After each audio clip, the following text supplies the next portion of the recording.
Hello everyone, welcome to your education. और UPSI के लिए जो जीएस वाला सेक्शन होता है उसमें जो पॉलिटी पूछी जाती है उसके पीवाईक्यू के बेसिस पे ये क्लास है। और हम इसमें पॉलिटी के पीवाईक्यू करेंगे और सिर्फ उनके आंसर नहीं जानेंगे, हम थोड़ा क्वेश्चन का एनालिसिस भी करेंगे। ठीक है, तो चलिए शुरू करते हैं। अच्छा, जो पिछली वाली क्लास थी उसमें मुझे लिखना पड़ रहा था, तो उसकी वजह से क्लास थोड़ी लंबी हो जाती है, इसलिए मैंने इसमें क्या किया कि पहले ही लिख लिया। ठीक है, तो अब मैं सिर्फ आपको चीज़ें इंडिकेट करते हुए चलूँ। ठीक है, तो पहला सवाल है कि एक प्रख्यात न्यायविद और संवैधानिक विशेषज्ञ एन ए पालकीवाला ने किसको संविधान का पहचान पत्र कहा है? तो एन ए पालकीवाला ने संविधान का पहचान पत्र कहा है किसको? प्रस्तावना को। ठीक है, और प्रस्तावना को ही संविधान की जन्म कुंडली किसने कहा है? के एम मुंशी ने। संविधान की आत्मा किसने कहा है? ठाकुर दास भार्गव ने। तो इस तरह के स्टेटमेंट्स जो प्रस्तावना के बारे में दिए गए हैं वो आपको पता होने चाहिए। दो मैंने यहाँ एक्स्ट्रा लिख दिए हैं। ठीक है, तो उद्देश्य का इसका सही आंसर होगा।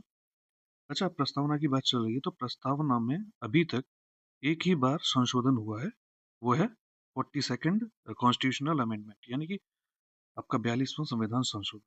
और क्या किया गया था संशोधन? समाजवादी, पंथ निरपेक्ष और अखंडता, ये तीन शब्द जोड़े गए थे। और ये कब हुआ था? 1976 में। ठीक है, तो प्रस्तावना से जुड़ी ये बात भी आपको याद रखनी है। ठीक है, अब प्रस्तावना संविधान का भाग है या नहीं है, इसके ऊपर एक केस है कि प्रस्तावना संविधान का भाग नहीं है। ये क्या किस केस में कहा गया था? ये कहा गया था बेरुबारी केस में। ठीक है, और है ये किस केस में कहा गया? ये कहा गया केशवानंद भारती केस में।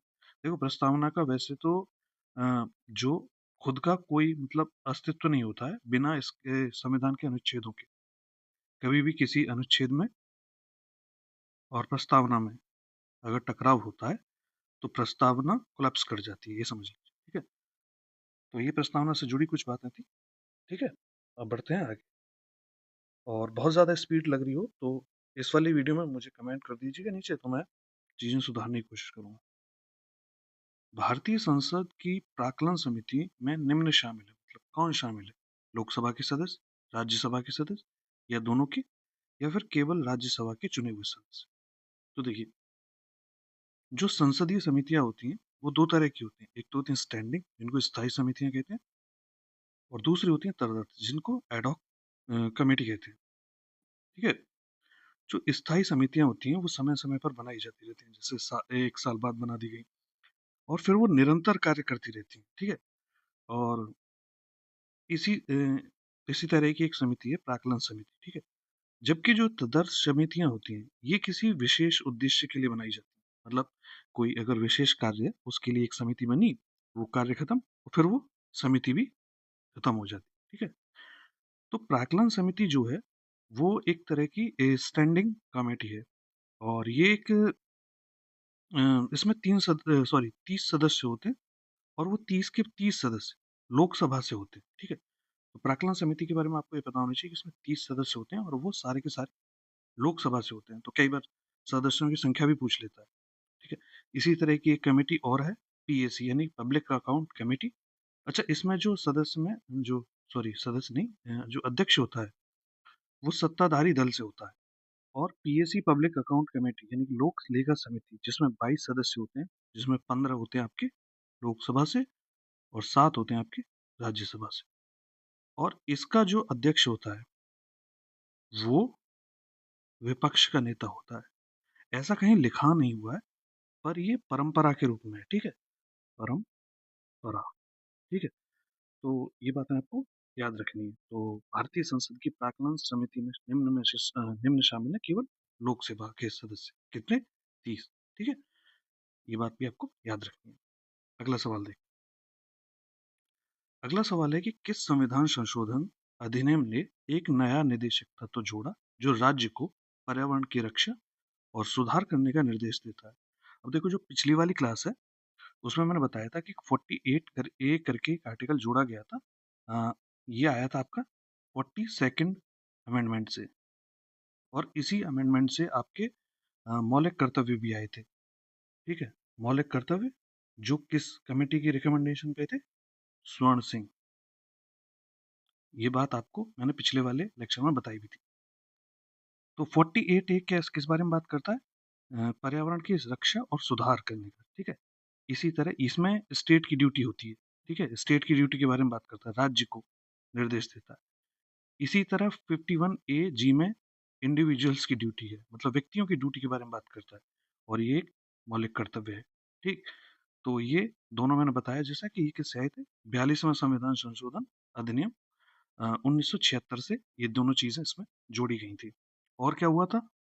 प्रस्तावना में संशोधन जैसा कि मैंने अभी बताया, और इसमें बहुत सारे चेंजेस किए गए थे, इसलिए इसको लघु संविधान भी कहा जाता है। पिछली वाली वीडियो में ये सब मैं बता चुका हूँ, ठीक है। 38 जो है उसमें क्या किया गया था, ये वाला 1975 का, इसमें राष्ट्रपति की शक्तियों को न्यायिक समीक्षा से बाहर रखने की कोशिश की गई थी, ठीक। तो ये उससे रिलेटेड है। 24वां जो संविधान संशोधन है वो एक केस था एक्चुअली, गोलकनाथ केस 1967 का। तो इसका जो निर्णय था उसको बदलने की बात की गई थी, उसको मतलब बेसिकली बदलने के लिए ये लाया गया था। और इसमें ये कह दिया गया था कि 13 जो आर्टिकल है, आर्टिकल 13, इसमें जो प्रतिबंध है, ठीक है, इसके उपबंध 368 पर लागू नहीं होंगे। और संसद चाहे तो संसद किसी भी भाग को, संविधान के किसी भी भाग को संशोधित कर सकती है। अब ये ध्यान दो कि ये 1967 में ऐसा कहा जा रहा है, तभी तो 1973 में फिर जब केशवानंद भारती केस आता है, केशवानंद भारती, सॉरी भारती केस, तो उसमें कोर्ट ने फिर क्या कहा था कि नहीं नहीं, ऐसा नहीं है, अ, संसद कोई भी भाग संशोधित कर सकती है लेकिन मूल ढांचे को नहीं बदल सकती। तो यहाँ से आप थोड़ा क्रोनोलॉजी समझ पा रहे होंगे। गोलकनाथ केस में उसके निर्णय को बदलने के लिए 24वां संविधान संशोधन आता है कब? 1971 में। फिर 1973 में इस चीज को पलटने के लिए केशवानंद भारती केस होता है, ठीक। तो ये क्रोनोलॉजी है। 44वां संविधान संशोधन 1978, इससे क्या किया गया था? संपत्ति के अधिकार को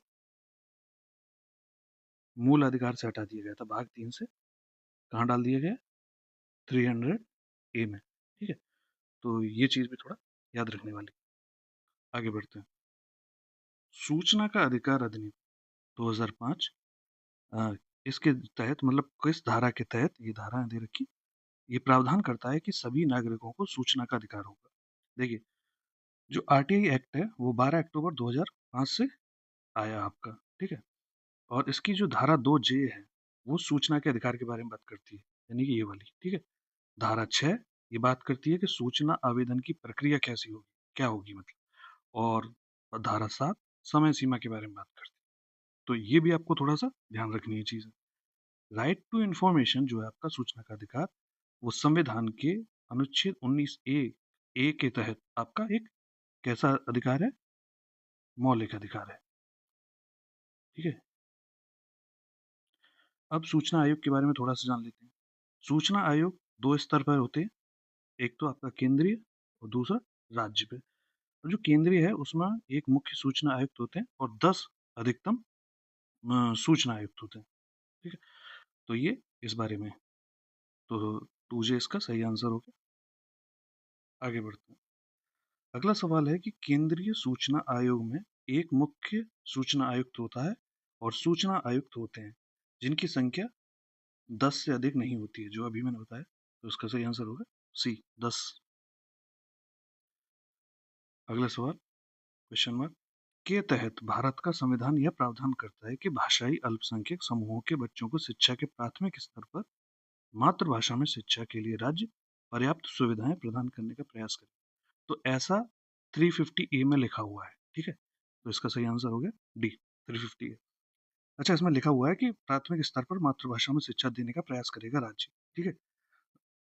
राज्य ऐसा कुछ लिखा है कि राज्य या राज्य के भीतर जो प्राधिकरण है, ठीक है, वो क्या करेंगे कि जो भाषाई अल्पसंख्यक हैं उनको प्राथमिक स्तर पर मातृभाषा में शिक्षा देने का प्रयास करेंगे, ठीक है। अच्छा, ये जो प्रावधान है ये मूलतः संविधान में नहीं था। 350A ये 7वें संविधान संशोधन से ऐड किया गया है, तो ये बात भी थोड़ा ध्यान रखिए। 350B क्या कहता है? 350B कहता है कि भाषाई अल्पसंख्यकों के लिए विशेष अधिकारी नियुक्त किया जाएगा, किसके द्वारा?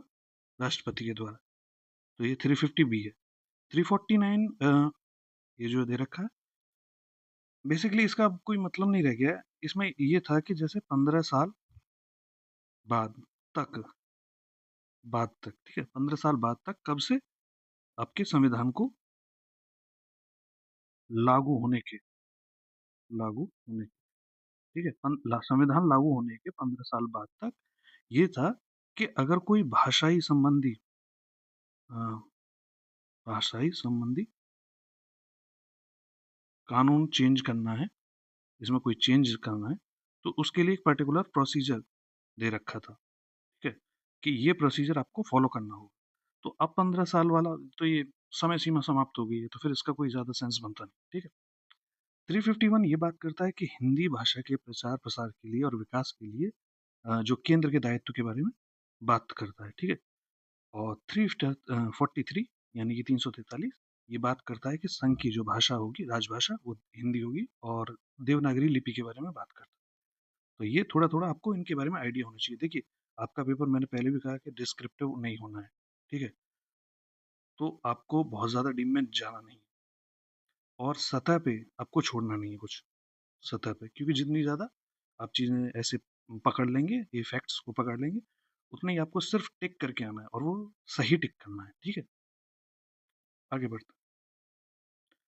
अगला सवाल है कि उत्तर प्रदेश पंचायत राज निर्वाचक रजिस्ट्रीकरण नियमावली किस वर्ष में स्थापित की गई थी? देखो, ये क्या होता है, एक तरह से इसको आप गाइड बुक की तरह मान सकते हैं, जिसमें क्या लिखे होते हैं? रूल्स। रूल्स मतलब कि पंचायत के जो चुनाव हैं वो कैसे होंगे, ठीक है, ये मतदान कैसे होंगे, ठीक है। तो इसमें मतदाता मतदाता सूची कैसे तैयार की जाएगी, ठीक है, वो सब चीजें इसमें लिखी हुई है एक तरह से। और ये 73rd जो कॉन्स्टिट्यूशनल अमेंडमेंट हुआ 1994 में, उसके बाद ये रूल बुक बनाई गई, तो फिर ये तभी से है, तो 1994 का इसको आप याद रखिएगा। अच्छा, ये कॉन्स्टिट्यूशनल अमेंडमेंट किससे रिलेटेड है ये बताओ, अगर आप देख रहे हो वीडियो, तो ये किससे रिलेटेड है ये बताओ, और 74th, हाँ 74th भी बताओ, ठीक है। अगला सवाल है के प्रावधानों के तहत केंद्र या राज्य सरकार यह निर्देश दे सकती है कि किसी भी विदेशी को भारत में उसकी निरंतर उपस्थिति को नियंत्रित करने की दृष्टि से हिरासत में लिया जाए। तो हिरासुका से एक और सवाल, जो एक पिछली वाली जो क्लास है उसमें भी था। तो बेसिकली इसमें जो विदेशी वाला जो ये है वो 31B में है, ठीक है। तो ये प्रिवेंटिव डिटेंशन से रिलेटेड है, प्रिवेंटिव डिटेंशन इससे रिलेटेड होता है, इससे जुड़ा आर्टिकल आपको मैंने पहले भी बताया 22 है, जिसमें इस व्यक्ति के अधिकारों की बात की गई है, ठीक है। और बस इसमें इतना ही। 31B विदेशी की जो हरकत है उनको नियंत्रित करने, और मतलब कोई भी काम ऐसा अगर आपको लगता है कोई खतरा है, तो उस खतरे को टालने के लिए उस व्यक्ति को डिटेन कर लिया जाता है, उसी को अब प्रिवेंटिव डिटेंशन कहते हैं, ठीक है। बढ़ते हैं आगे। किस राज्य विधानसभा चुनावों में पहली बार आदर्श आचार संहिता पेश की गई थी? तो ये ऐसा किया गया था केरल में। कब? देखो, ये जो मॉडल कोड ऑफ कंडक्ट है, एमसीसी के नाम से जिसे आप जानते हैं, आदर्श आचार संहिता, ये 1960 में केरला में जो विधानसभा चुनाव हुए थे, वहां पहली बार इसको प्रशासन ने एक नियमावली के रूप में लगाया था, ठीक है। और 1962 में निर्वाचन आयोग ने क्या किया, इसको फिर लोकसभा जो चुनाव थे और विभिन्न विधानसभा चुनावों में इसका इस्तेमाल किया। फिर 1974 में औपचारिक रूप से एमसीसी निर्वाचन आयोग ने जारी की। अच्छा, इसका कोई कानूनी आधार नहीं होता है, यह बात आपको याद रखनी है। ये सिर्फ एक नैतिक रूप से लगाई जाने वाली है, हालांकि इसके उल्लंघन पे जो चुनाव आयोग होता है वो कार्रवाई भी करता है, पर इसका कोई कानूनी आधार नहीं है, कोई किसी लॉ के थ्रू नहीं बनी हुई है, ये बात भी आपको याद रखनी है, ठीक है। ये सिर्फ एक राजनीतिक जो सहमति है उसके आधार पर। अगला सवाल, पर्यावरण संरक्षण अधिनियम 90 सॉरी पर्यावरण संरक्षण अधिनियम 1986 के प्रावधानों के तहत पर्यावरण प्रयोगशालाएं द्वारा स्थापित की जाती हैं, किसके द्वारा? तो ये धारा 12 में इस अधिनियम की, जो पर्यावरण संरक्षण अधिनियम 1986 में दे रखा है कि केंद्र सरकार स्थापित करती है। इस अधिनियम को आप अम्ब्रेला एक्ट या छाता कानून भी कहते हैं, क्योंकि ये पर्यावरण से जुड़े ज्यादातर मामलों को देखता है। पर्यावरण संरक्षण अधिनियम 1986 का है, ये बात भी आपको याद रखनी है, ठीक है? इस बार तो दे रखी है, क्या पता यही पूछ ले। धारा 12 पर्यावरण प्रयोगशाला स्थापित करने से संबंधित है, ठीक है? इसी की धारा 2A पर्यावरण को डिफाइन करती है, और 2B पर्यावरण प्रदूषकों के बारे में बात करती है। इसमें शोर को भी एक प्रदूषक के रूप में माना गया, ठीक है? तो ये बातें भी आपको याद रखनी है। बढ़ते हैं अगले सवाल की तरफ। अगला सवाल कहता है कि राष्ट्रीय आपातकाल की अवधि के दौरान लोकसभा के कार्यकाल को संसद के कानून द्वारा एक बार में कितने वर्ष तक के लिए बढ़ाया जा सकता है? तो देखो, आपातकाल के बारे में थोड़ा सा जान लेते हैं। आपातकाल जो है वो भाग 18 में दे रखा है आपके संविधान में। कहाँ से कहाँ तक? 352 से 360 तक। इसका आधार क्या हो सकता है? युद्ध, बाह्य आक्रमण, सशस्त्र विद्रोह, ठीक है? इन तीनों आधार पे आपातकाल लगाया जा सकता है। सशस्त्र विद्रोह हमेशा से नहीं था। सशस्त्र विद्रोह की जगह पहले एक वर्ड हुआ करता था, आंतरिक अशांति, ठीक है?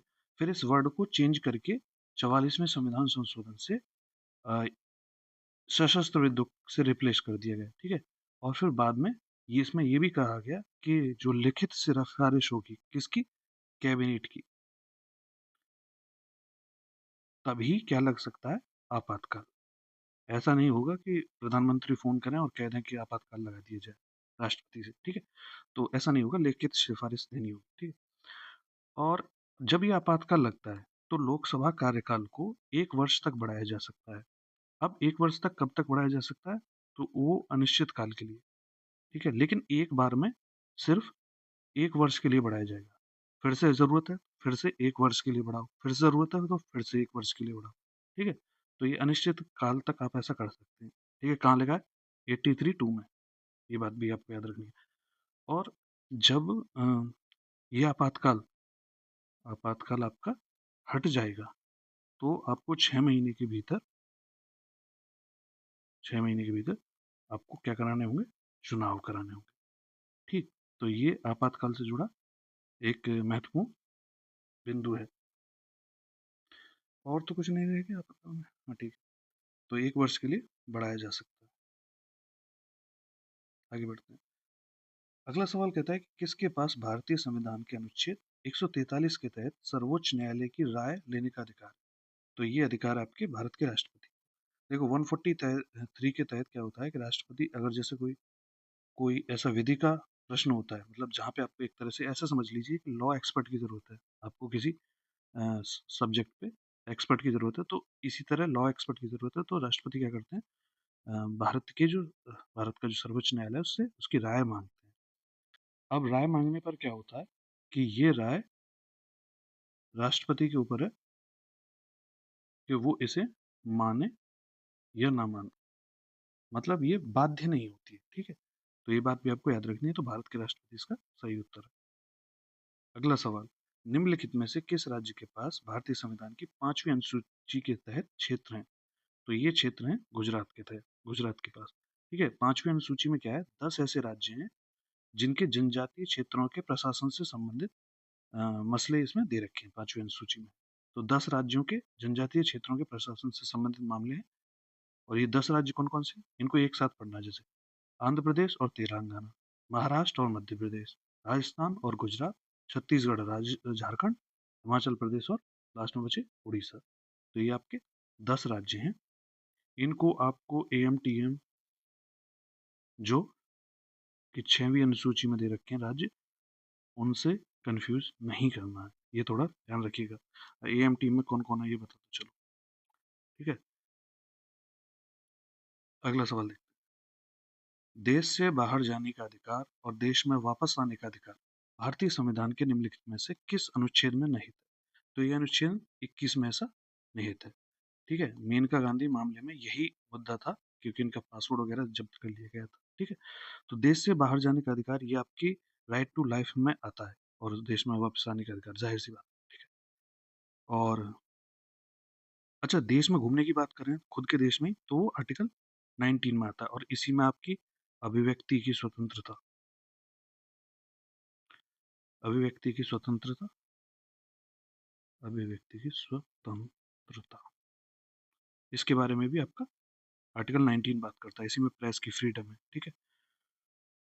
अ, आपका जो अनुच्छेद 18 है, ये बात करता है आपकी उपाधियों के बारे में। इसमें उपाधियों का अंत, ठीक।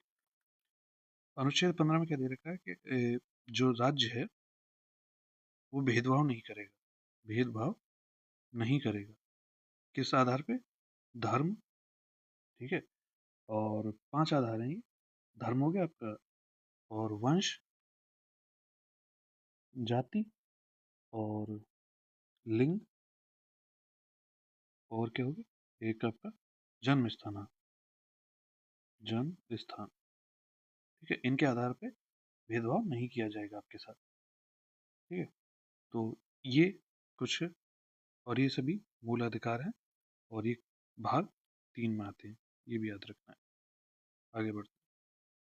जब राज्य विधायिका को निलंबित या भंग कर दिया जाता है, तो संसद राज्य के लिए कानून बनाने की शक्ति किसको सौंप सकती है, ठीक है। तो 352 हो या 356, तो जब क्या होगा, विधायिका को निलंबित या भंग कर दिया जाएगा, तो क्या होगा कि जो पावर है कानून बनाने की, वो संसद के पास आती है। अब संसद 357 के तहत इस शक्ति को भारत के राष्ट्रपति को दे सकती है। तो भारत के राष्ट्रपति के लिए ये शक्ति सौंपी जा सकती है।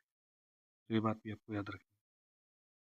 अगला सवाल है, किस धारा के प्रावधान सूचना प्रौद्योगिकी अधिनियम 2000 के अनुप्रयोग का विस्तार उसके तहत किसी भी अपराध के लिए करते हैं, भले ही वह अपराध भारत के बाहर किया गया हो। तो बेसिकली क्वेश्चन ये है कि ये जो सूचना प्रौद्योगिकी अधिनियम 2000 है, इसका कौन सी धारा, इसकी धारा है 1-2। ये बात करती है कि ये सिर्फ भारत में ही नहीं, बल्कि भारत के बाहर भी ये कानून लागू होता है, ठीक है। और स्पष्ट रूप से इसके 75 वाले, धारा 75 में दे रखा है ये बात, ठीक है। इसी की धारा 66E बात करती है साइबर टेररिज्म के बारे में, और 66F, सॉरी 66E में दे रखा है आपका ये जो प्राइवेसी के बारे में, सॉरी थोड़ा उल्टा हो गया, प्राइवेसी। अगर आप किसी की प्राइवेसी इन्फ्रिंज करते हैं, मतलब किसी के आप पर्सनल फोटोज को लीक करते हैं, तो वो एक ऑफेंस हो सकता है। और एफ में दे रखा है साइबर टेररिज्म के बारे में, साइबर टेररिज्म। और 75 में ये बात कर रखी है जो है ना, कि जैसे ये ओवरसीज भी लागू होता है ये कानून। तो मतलब कोई यूएसए में बैठा व्यक्ति अगर इंडिया के किसी सर्वर को नुकसान पहुंचाता है, तो ऐसा नहीं होगा क्योंकि वो इंडिया से बाहर है तो वो अ, एक अपराध की श्रेणी में नहीं आएगा, वह भारत के लिए अपराधी है, ठीक है। तो ये इस तरह का एक कानून है। अगला सवाल है कि कांग्रेस कृषि सुधार समिति 1949 की अध्यक्षता किसने की थी? तो इस समिति को बेसिकली कुमारप्पा समिति भी कहते हैं, क्योंकि इन्होंने इसकी अध्यक्षता भी की थी। तो इसका सही आंसर है डी, जेसी कुमारप्पा। इसी समिति के फिर अनुशंसा पर बाद में लैंड सीलिंग एक्ट आता है, ये थोड़ा ध्यान रखना। तो इस बारे में अगला सवाल देखते हैं। भारतीय संविधान का कौन सा अनुच्छेद सर्वोच्च न्यायालय को भारत के क्षेत्र में किसी भी अदालत, न्यायाधिकरण, सैन्य न्यायाधिकरण और कोर्ट मार्शल को छोड़कर के फैसले से अपील करने के लिए विशेष अनुमति प्रदान करता है? तो बेसिकली क्वेश्चन ये कह रहा है कि कौन सा वो आर्टिकल है जो सुप्रीम कोर्ट को ये पावर देता है कि वो किसी भी न्यायालय, न्यायालय या ये जो न्यायाधिकरण यानी कि ट्राइब्यूनल, ट्रिब्यूनल, इसके खिलाफ जो अपीलों को सुन सकता है। इसके जो निर्णय हैं, डिक्री हैं, ऑर्डर हैं, जो भी है, उनके खिलाफ अपीलों को सुन सकता है, ठीक है। तो ये पावर है आपका स्पेशल लीव पिटीशन 136 के तहत सुप्रीम कोर्ट को, ठीक है। इसमें सिर्फ 136(2) यह अपवाद है, और वो अपवाद यही है कि ये सैन्य न्यायाधिकरण और कोर्ट मार्शल को छोड़कर इसमें ये मामले नहीं सुन सकता है 136 के तहत, ठीक है। तो ये 136 के बारे में। अच्छा, 133 और 134, इसमें 133 में जो दीवानी मामलों की अपील से रिलेटेड है, ये सब सुप्रीम कोर्ट की अपीलों के बारे में, ठीक है।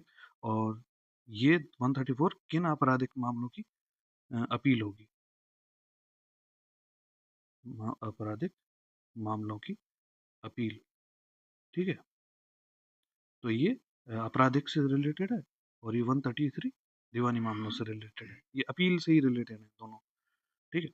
और 143, ये अभी हम इस पे बात कर चुके हैं, जो राष्ट्रपति की जो सलाह, राष्ट्रपति की जो परामर्शदात्री वो है राष्ट्रपति को बेसिकली, तो राष्ट्रपति क्या करते हैं कि सलाह मांगते हैं सुप्रीम कोर्ट से, और फिर उसको माने ना माने वो उनकी मर्जी, ठीक है।